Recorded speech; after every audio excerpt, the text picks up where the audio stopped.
বিসমিল্লাহির রহমানির রহিম। প্রিয় দেশবাসী, আসসালামু আলাইকুম ওয়া রাহমাতুল্লাহি ওয়া বারাকাতুহু। আপনারা জানেন যে শেখ হাসিনার ষড়যন্ত্র বন্ধ নাই। প্রতিদিন প্রতি মুহূর্ত তিনি ষড়যন্ত্র অব্যাহত রাখছেন। বাংলাদেশকে অকার্যকর রাষ্ট্র বানানোর জন্য যা যা ফন্দি আছে সব তিনি করছেন।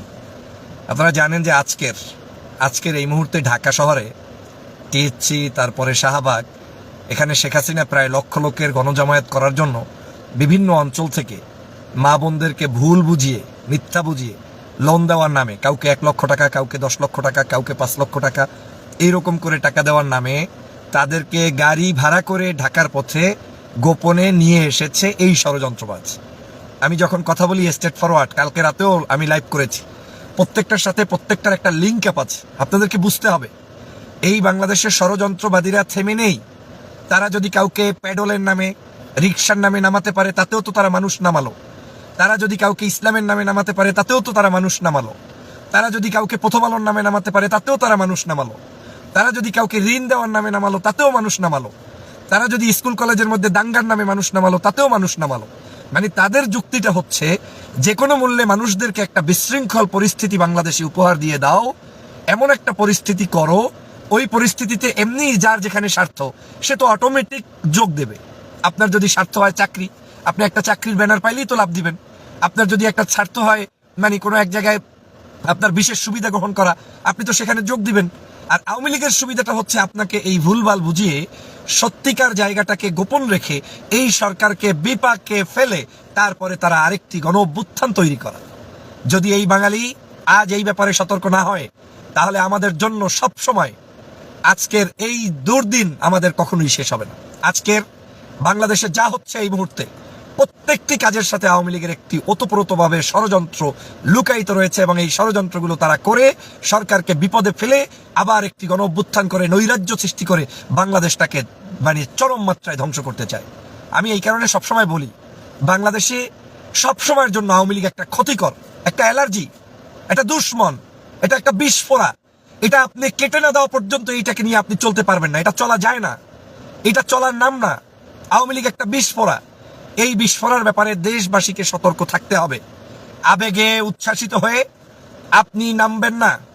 আবেগে উচ্ছ্বাসিত হয়ে ওই 1 লাখ টাকার ঋণ, এই ঋণের সুপাদে আপনি রাস্তায় এসে নামবেন। এখন তার আয়োজকদেরকে খুঁজে পাওয়া যায় না। যেই মা বোনদেরকে নিয়ে এসেছে, এই মা বোনদেরকে ভুল বুঝিয়ে নিয়ে এসেছে, অথচ তারা এখন এখানে কোনো জায়গায় কোনো মানুষ তারা খুঁজে পাচ্ছে না। কে আয়োজক তাও জানে না। বাস ড্রাইভার জানে না কে তাকে ভাড়া করেছে। একজন বোন জানে না কেন তিনি এসেছেন। অথচ গণ অভ্যুত্থানের লিফলেট আপনি গতকালকে কিন্তু সমগ্র জায়গায় প্রকাশিত হয়েছে এবং আপনারা দেখেছেন। আমাদের ছাত্র ভাইয়েরা কয়দিন পাহারা দেবে? প্রতিদিন কি এটা সম্ভব নাকি যে আপনি প্রতিদিন গ্যাঞ্জাম করবেন, প্রতিদিন আপনার জন্য ছাত্রদেরকে রাজপথ পাহারা দিতে হবে? এটা অসম্ভব। তারপরও আমার দেশের দেশপ্রেমিক ছাত্র ভাই বোনেরা রাতভর পাহারা দিয়েছে, বিভিন্ন জায়গায় ওদের ষড়যন্ত্র রুখে দিয়েছে, বাসগুলোকে ফেরত পাঠিয়ে দিয়েছে। এবং আমি তো বলেছি যে প্রত্যেকের পা হালাল করে দাও, একদম কায়দা মতো এমন বিরান বিরাইতে হবে যাতে এই ধরনের স্বপ্ন আর দেখতে না পারে। গণ অভ্যুত্থান ওদেরকে ঢুকিয়ে দাও।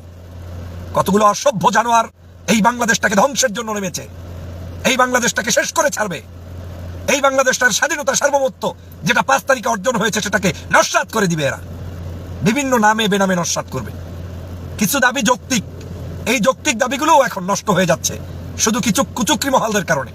আমি আজকের একটা খোঁজ নিলাম, ভিডিও দেখলাম, কলেজগুলো, স্কুলগুলোতে যেখানে দাঙ্গা হচ্ছে ম্যাক্সিমাম জায়গায় সাধারণ শিক্ষার্থীদের কোনো স্থান নাই।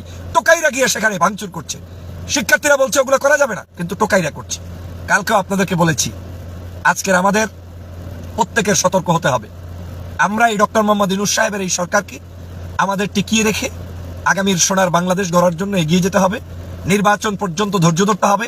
নির্বাচিত সরকার আসবে, নির্বাচিত সরকার দেশ পরিচালনা করবে। কিন্তু আমাদের দেশের এই সংস্কার, আমাদের দেশের সার্বিক বিবেচনায় আমাদের সবাইকে স্ব জায়গায় আবেগতাড়িত না হয়ে বাস্তবতার নিরিখে ভূমিকা পালন করতে হবে। যদি আমরা সেটা করতে ব্যর্থ হই, তাহলে আমাদের দেশের স্বাধীনতা, সার্বভৌমত্ব বিলণ্ঠিত হবে, নষ্ট হয়ে যাবে। অতএব সে ব্যাপারে সবাই সতর্ক থাকবেন। আজকের এই যে বর্তমান আজকের যে অনৈতিকভাবে তারা যে বিভিন্ন ধরনের দাবি দেওয়া নিয়ে তারপরে যেসব আন্দোলন করছে, এ ব্যাপারে আপনাদেরকে সতর্ক থাকতে হবে। ঢাকা শহরের কোনো জায়গায় কোনো এই গণ অভ্যুত্থানকারী নাম দিয়ে যে সকল চক্র ষড়যন্ত্র করে যুক্ত হতে চাবে, কাউকে কোনো জায়গায় স্থান দেওয়া যাবে না, স্থান দিব না। ইনশাল্লাহ আমরা প্রতিহত করব, আমরা প্রতিরোধ করব। আর আমাদের মধ্যেও যারা একটু ভালো চিন্তার, মনে করেন যে এই জিনিসগুলো সংস্কার হওয়া দরকার, প্রসেসের মধ্যে আসেন। এই সরকারকে হাসিনার মতো বিভিন্ন জায়গায় মানে ওই কর্মসূচি দিয়ে তাদেরকে বিপদে ফেললে এই সরকার তো আর হাসিনার সরকার না। আপনি হাসিনাকে যে কর্মসূচি দিয়েছেন একই ট্রিটমেন্ট যদি এদের জন্য দেন তাহলে তো আপনিই ঠকলেন। অতএব এগুলো হচ্ছে বিশৃঙ্খলা তৈরির জন্য একটা ষড়যন্ত্র, একটা পায়তারা। অতএব আমাদের সবাইকে সতর্ক থাকতে হবে, কোনো ধরনের ষড়যন্ত্র এই দেশে হতে দেওয়া যাবে না। আওয়ামী লীগ চায় এখন যে কোনো মূল্যে এটা সেটা করে আপনার আমার স্বাধীনতাকে হরণ করতে, আমরা সেটা হতে দিব না।